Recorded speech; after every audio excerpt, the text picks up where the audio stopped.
ನಮಸ್ಕಾರ ನನ್ನ ಪ್ರೀತಿಯ ಗೆಳೆಯರೇ. ಇವತ್ತು ನಾನು ನಿಮ್ಮೊಂದಿಗೆ ಹಂಚಿಕೊಳ್ಳಲು ಬಂದಿರುವ ಮಾತು ಸಾಮಾನ್ಯ ಭವಿಷ್ಯವಾಣಿಯಲ್ಲ. ಇದೊಂದು ಅಪಾರ ರಹಸ್ಯ. ಇದನ್ನು ಕೇಳಿದ ಮೇಲೆ ನಿಮ್ಮ ಆತ್ಮವೇ ನಡುಗಿ ಹೋಗುತ್ತದೆ. ಒಮ್ಮೆ ಯೋಚಿಸಿ ನೋಡಿ, ಮುಂದಿನ ವರ್ಷಗಳಲ್ಲಿ ಕೇವಲ ಮಿಥುನ ರಾಶಿಯವರ ಜೀವನದಲ್ಲಿ 7 ಚಮತ್ಕಾರಿಕ ಘಟನೆಗಳು ನಡೆಯಲಿವೆ ಎಂದು ಮೊದಲೇ ತಿಳಿದಿದ್ದರೆ ನಿಮ್ಮ ಹೃದಯ ಏನು ಹೇಳುತ್ತಿತ್ತು?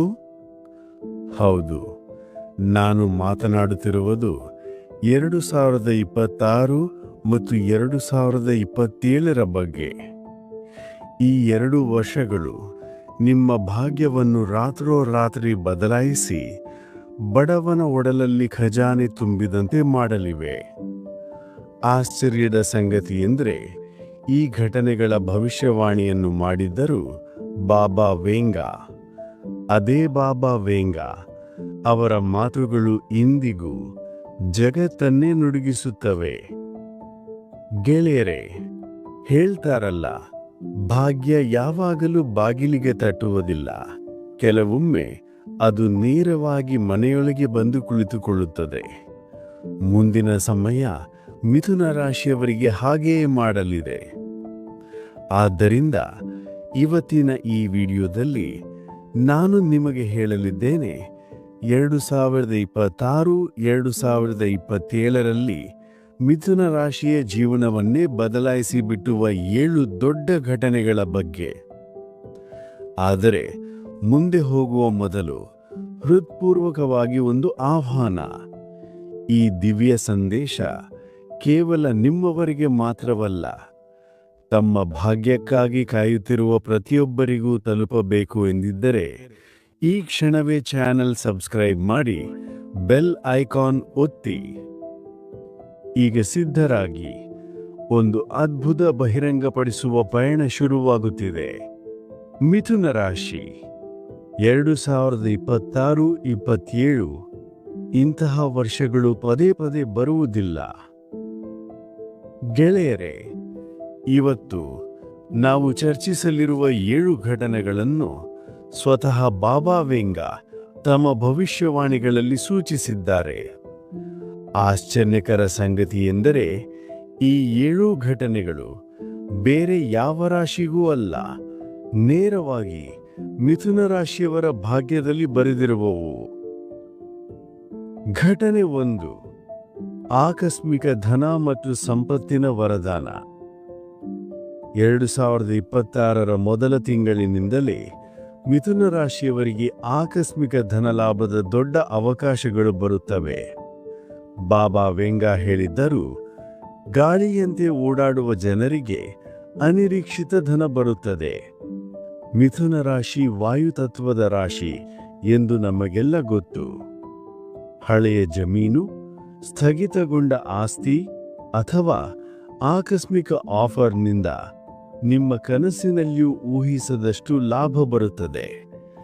ಇದೇ ನಿಮ್ಮ ಜೀವನದ ಮೊದಲ ದೊಡ್ಡ ತಿರುವು. ಘಟನೆ 2, ವೃತ್ತಿ ಜೀವನದಲ್ಲಿ ಸ್ಫೋಟಕ ಪ್ರಗತಿ. 2026ರ ಮಧ್ಯಭಾಗಕ್ಕೆ ನಿಮ್ಮ ಕೆರಿಯರ್ನಲ್ಲಿ ಅಷ್ಟೊಂದು ದೊಡ್ಡ ಜಿಗಿತ ಆಗುತ್ತದೆ.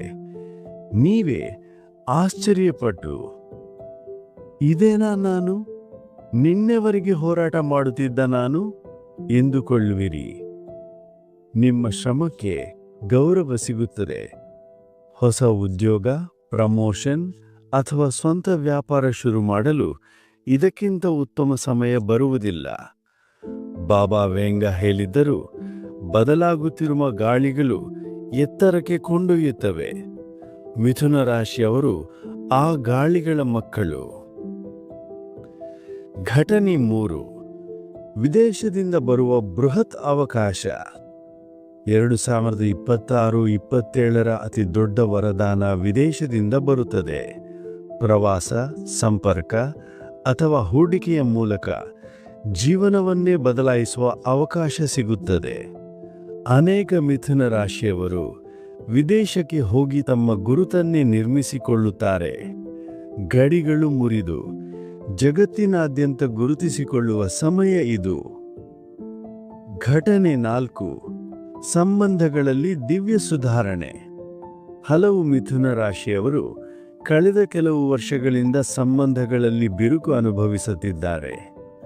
ಆದರೆ ಬಾಬಾ ವೆಂಗಾ ಸ್ಪಷ್ಟವಾಗಿ ಹೇಳಿದ್ದಾರೆ, 2027ಕ್ಕೆ ಬರುವವರೆಗೂ ನಿಮ್ಮ ಜೀವನದಲ್ಲಿ ಒಬ್ಬ ವ್ಯಕ್ತಿ ಬಂದು ನಿಮ್ಮ ಅಪೂರ್ಣ ಭಾವನೆಗಳನ್ನು ಪೂರ್ಣಗೊಳಿಸುತ್ತಾನೆ.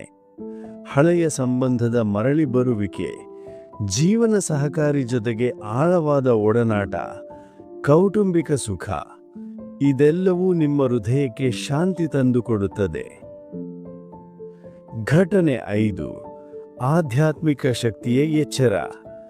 2026-27 ಕೇವಲ ಭೌತಿಕ ಲಾಭದ ವರ್ಷ ಮಾತ್ರವಲ್ಲ, ಆಧ್ಯಾತ್ಮಿಕ ಶಕ್ತಿಯ ಉದಯದ ಕಾಲವೂ ಹೌದು. ಅನೇಕ ಮಿಥುನ ರಾಶಿಯವರು ಈ ಸಮಯದಲ್ಲಿ ಧ್ಯಾನ, ಸಾಧನೆ, ದೈವದ ಕಡೆಗೆ ಆಕರ್ಷಿತರಾಗುತ್ತಾರೆ. ನಿಮ್ಮ ಒಳಗೆ ಮರೆಯಾಗಿರುವ ಶಕ್ತಿ ಎಚ್ಚರಗೊಳ್ಳುತ್ತದೆ. ಬಾಬಾ ಹೇಳಿದ್ದರು, ದೃಷ್ಟಿಗೆ ಮೀರಿದದ್ದನ್ನು ನೋಡುವ ಶಕ್ತಿ ಬರುತ್ತದೆ. ಆ ಶಕ್ತಿ ಮಿಥುನ ರಾಶಿಯವರನ್ನು ಚಮತ್ಕಾರಗಳೊಂದಿಗೆ ಜೋಡಿಸುತ್ತದೆ. ಘಟನೆ 6. ಒಂದು ದೊಡ್ಡ ಎಚ್ಚರಿಕೆ, ಆರೋಗ್ಯ ಮತ್ತು ಒಂದು ತಪ್ಪು. ಎಲ್ಲಿ ವರದಾನ ಇರುತ್ತದೆಯೋ ಅಲ್ಲಿ ಒಂದು ಎಚ್ಚರಿಕೆಯೂ ಇರುತ್ತದೆ. 2027ರಲ್ಲಿ ಮಿಥುನ ರಾಶಿಯವರು ಆರೋಗ್ಯದ ಬಗ್ಗೆ ವಿಶೇಷ ಗಮನ ಹೊಂದಿರಬೇಕು. ಒತ್ತಡ, ಅವಸರದ ನಿರ್ಧಾರಗಳಿಂದ ದೊಡ್ಡ ತಪ್ಪು ಆಗಬಹುದು. ಬಾಬಾ ಪೂರ್ವ ನಿರೀಕ್ಷೆಯೇ ಇದು. ಆದ್ದರಿಂದ ನನ್ನ ವಿನಂತಿ, ಸಮತೋಲನ ಕಾಯ್ದುಕೊಳ್ಳಿ, ತಾಳ್ಮೆಯಿಂದ ಕೆಲಸ ಮಾಡಿ. ಘಟನೆ 7. ಭಾಗ್ಯದ ಬಾಗಿಲು, ರಾಜಯೋಗದ ನಿರ್ಮಾಣ. ಈಗ ಅತಿ ದೊಡ್ಡ ರಹಸ್ಯ. 2027ರ ಅಂತ್ಯಕ್ಕೆ ಮಿಥುನ ರಾಶಿಯ ಮೇಲೆ ಅಪರೂಪದ ರಾಜಯೋಗ ನಿರ್ಮಾಣವಾಗುತ್ತದೆ. ಇದು ಪ್ರತಿ 30-35 ವರ್ಷಕ್ಕೊಮ್ಮೆ ಮಾತ್ರ ಬರುತ್ತದೆ. ನಿಮ್ಮ ಭಾಗ್ಯದ ಬಾಗಿಲು ಪೂರ್ತಿಯಾಗಿ ತೆರೆದುಕೊಳ್ಳುತ್ತದೆ. ಕೇವಲ ಹಣ, ಕೆರಿಯರ್ ಮಾತ್ರವಲ್ಲ, ಹೆಸರು, ಕೀರ್ತಿ, ಸಮಾಜದಲ್ಲಿ ಗೌರವ ಎಲ್ಲವೂ ಸಿಗುತ್ತದೆ. ಜಗತ್ತೇ ಹೇಳುತ್ತದೆ, ನೋಡಿ, ಇದೇ ಮಿಥುನ ರಾಶಿಯ ನಿಜವಾದ ಭಾಗ್ಯ.